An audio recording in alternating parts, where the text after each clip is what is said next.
So here we've got our section back again, cork down, the track's laid, it's not fixed. I'm just going to run it in, make sure it's all working before I commit to sticking it down.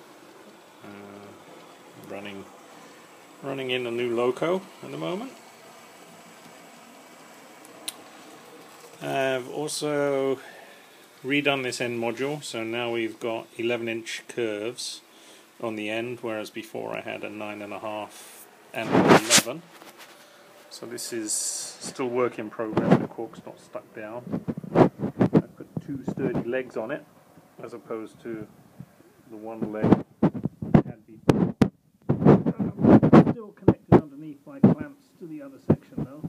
So, and I haven't got any wiring underneath this part. And then around the back, nothing's really changed here, except for the fact that I've added a branch line.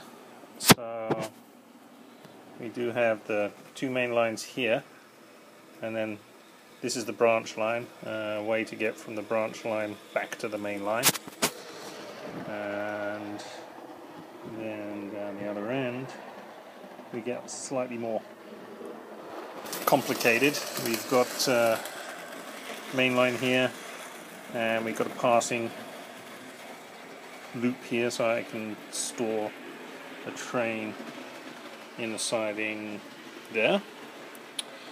And then we got this complicated point work to get from the main line, crossover and to the other main line. So this is for the trains to be able to run in this direction, down and then across and hide in the staging area and then be able to run back.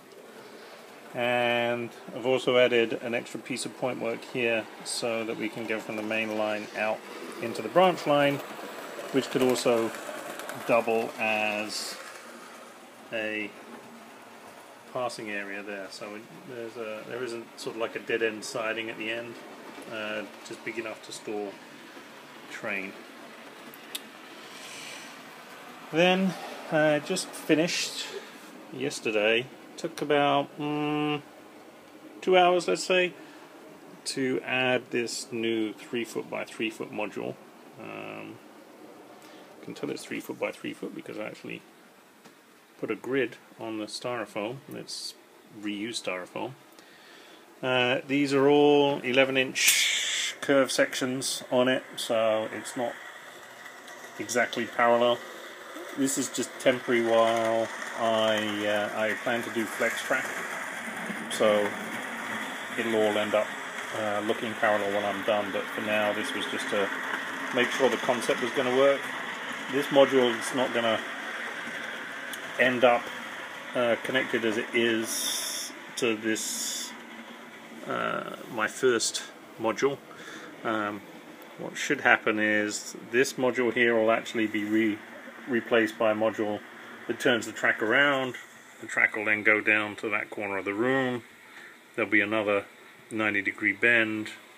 It'll travel down to there, and in that corner there where the humidifier is, or dehumidifier is, that's where this module will finally sit. So it's a great thing about doing this in by modules. I just have to disconnect those three sections there, these three sections here.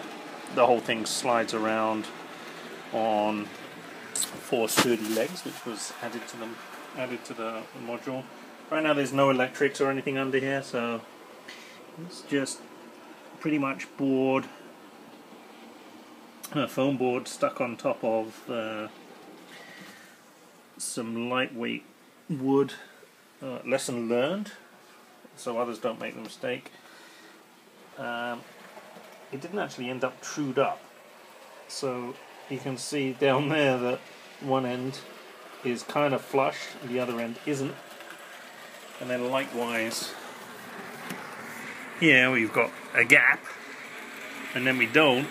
So I built it up and it just wasn't totally square. So next time around I'm actually going to stick the foam board to the frame as I'm going and make sure I got good solid 90-degree angles. By the time I did it, it was too late, damage was done. I didn't want to take it all apart again, so this is good enough for what I need to do for now. The train that's actually running is running in. It's a new model. It's a dipole. It's a tornado.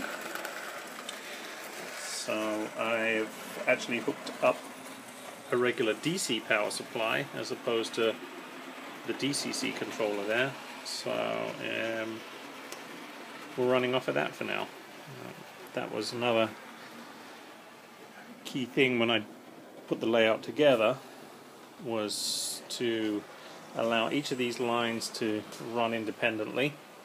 So I have a connector here that will allow me to unplug and replug in whichever is the right power source. So I could run locos on the branch that are DC and DCC for the others. I'm not planning on doing that right now. I've got pretty much a fleet that's going to all be DCC'd because I don't have that much fleet-wise. In fact, if we take a quick tour around the back, pretty much got the whole fleet on a few pieces of flex track here.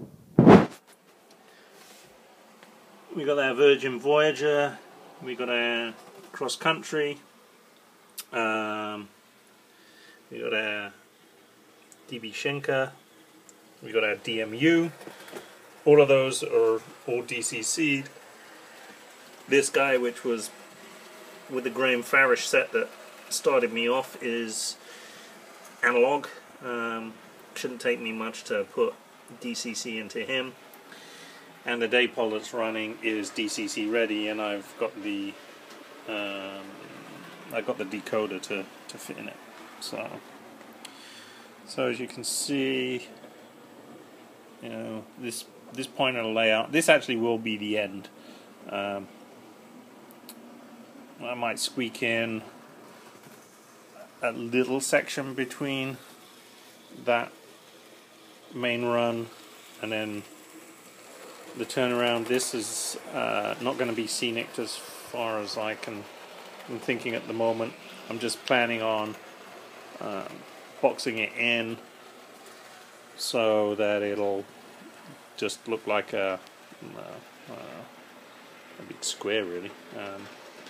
Just be unvisible, but non-visible, I should say, but at least would have access to be able to get at any derailments that are in there. But that should be kind of the length that I've got for this side of the layout. I'll probably squeeze in another 4 to 5 feet, I think, on the other side. So I'll build another 6-foot section and a 4-foot section. So I'll have a 10-foot run on the main line. So that's it for the update for this. We'll see where we get by the end of the month. I'm not expecting to make much more progress on this for this month.